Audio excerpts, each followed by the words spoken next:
Hope that's not going to get in the way of your work around here. I'll get everything done. I've been picking up your slack a lot lately. And no matter what I do, it's never enough.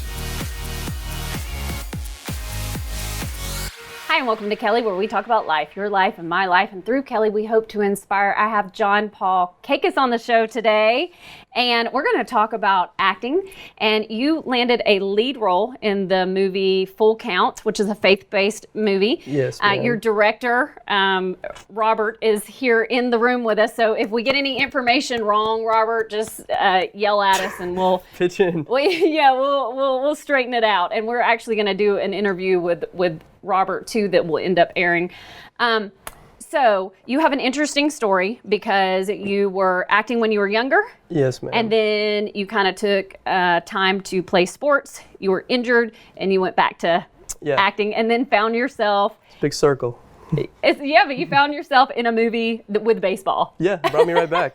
Brought you right back. It really kind of works like that. Like one thing leads into another. So how did Robert found you, or you found Robert? Let's see. I auditioned for the film, and then went in for a callback, and then went in for another callback, and then another callback, and then booked the movie. So I think I found the audition, and then we met at the callback. So you went for callbacks. They were in person? First audition was a videotape, so it was just a self-tape, and then in-person callback. Okay. Like 2 or 3 of them. Okay. About. So what was that like being in the room? Because I love the difference between people here in Atlanta get really used to for taping auditions. Yeah, it's all tape. And then it kind of throws them off sometimes when they go in the room, or vice versa. Some people get really good at going in the room, and when they tape for the first time, it kind of throws them off. So what were your nerves like? Do you remember? Going in, I made sure I knew the script. Made sure I wasn't messing up. But yeah, because that was, going in the room is always more pressure on you. Because tape, you could do it 300 times. Right. In the room, it was a good bit of pressure, but you get it down, you get the words out, and you do what you've been practicing for. If you do the work, it shouldn't be that scary because you've been working so hard on it. So. Because you have it's just like with baseball. If you've been practicing, you're make sure you put in the work.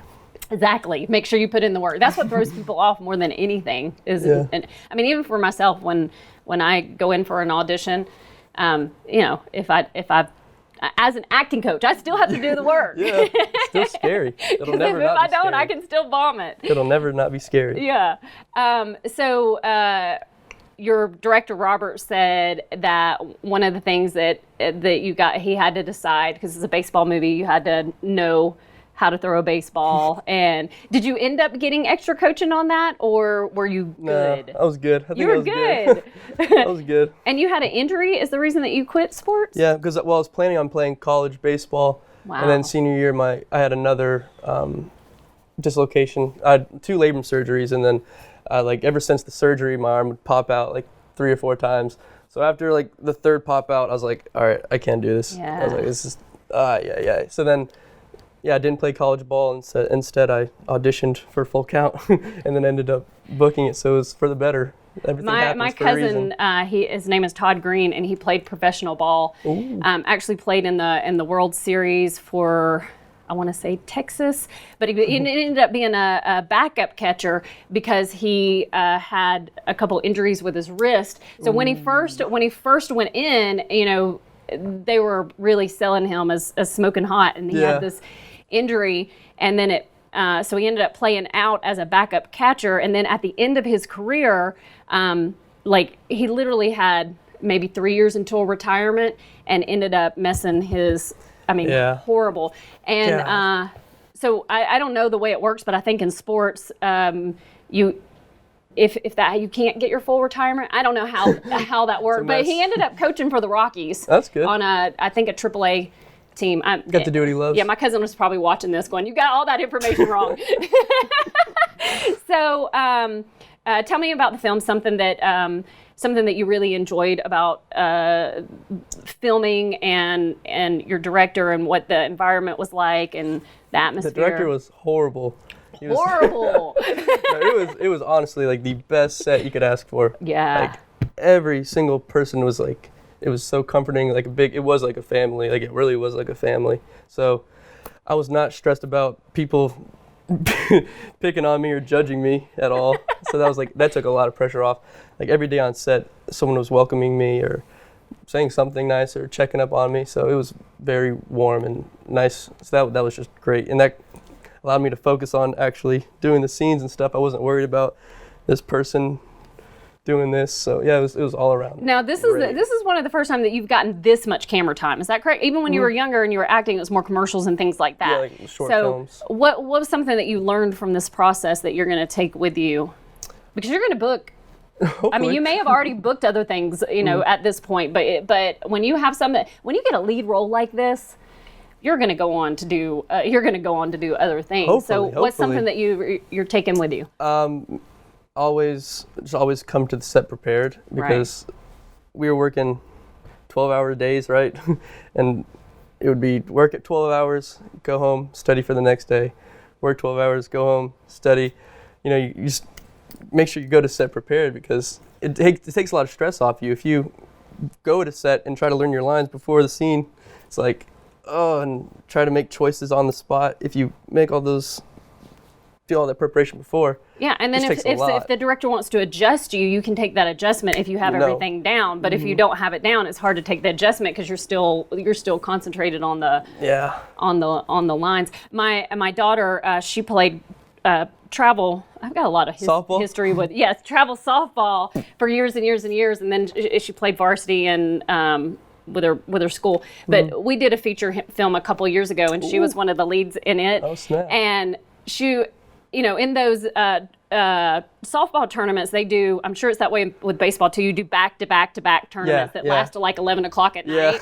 And she was like, this was way harder than any tournament, because we were filming for like 12 hours, so people don't think about how much time goes into to filming and especially being a lead actor.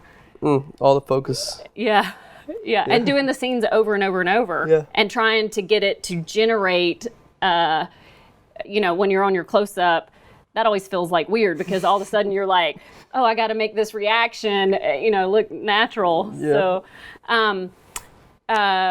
So what is your future like?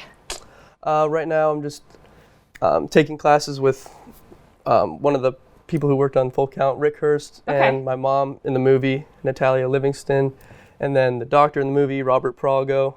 I've met a lot of good connections, so I've been taking classes with them, all of them every month, and I mean they've really helped me out.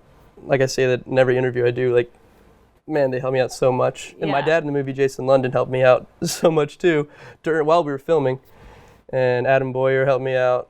I mean, everybody helped me out. Yeah, really. well, So you were surrounded by people who mentored you. Yes. And if you had any problems on set, you had people to go to. Yeah, I did. It was great. That's so valuable. It was very lucky of me. Yeah, I mean, you got and your director really took a risk on, because you didn't even have a reel. Yeah, I didn't have a reel because everything I shot prior was when I was 12, 13 years old. But you know what? You do now. Hey! And you guys, so you're going to release in theaters October 25th. 25th. And then you have a premiere on... The 15th, it'll be the premiere. And where is that? That's at Atlanta Regal Cinema, correct? Atlantic Station. Atlantic Station. And anybody's invited? It's private? The premieres are private. Only just due to the... I'm trying to invite everybody. Never mind, guys, you can't go. I had a list of 100 people, and it said 15. I was like, whoa. But everyone can go October 25th. Okay, October the 25th, go to the theater, see this movie. And the thing is, when you support things like this, I mean, there are a lot of people out there that would like to see more movies that really have a deeper purpose and faith-based. And the more that you support things like this, the more that we will be seeing things like this in our theaters. So yeah, such a great story. I mean, it's gonna hopefully it touches a lot of people, really. Give me 1 minute, probably 30 seconds on the storyline.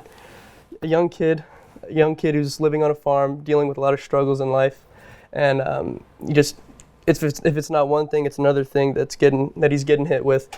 Trying to overcome those things and just having faith in the Lord and just believing that you could do things. And There's so much more that it's about. That's okay. You just did a But pitch, which trying was to good. overcome Yeah. those struggles and yeah, believing in yourself and. Awesome. So then another 30 seconds, something that you can give back to a new act.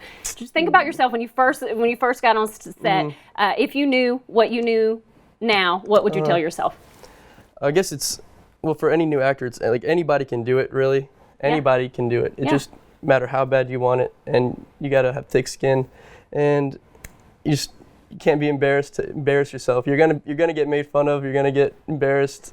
People are gonna talk junk about you, but you just gotta, if you want it, you get it. You got to go for it. And I think probably with boys, even more people talk junk about you because they're like, like you're really an actor.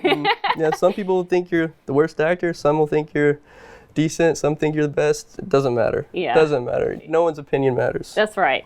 Well, thank you for being with us, and Thank can't you. wait to see the movie when it comes out. Guys, we hope that this segment educated and inspired you. Hey.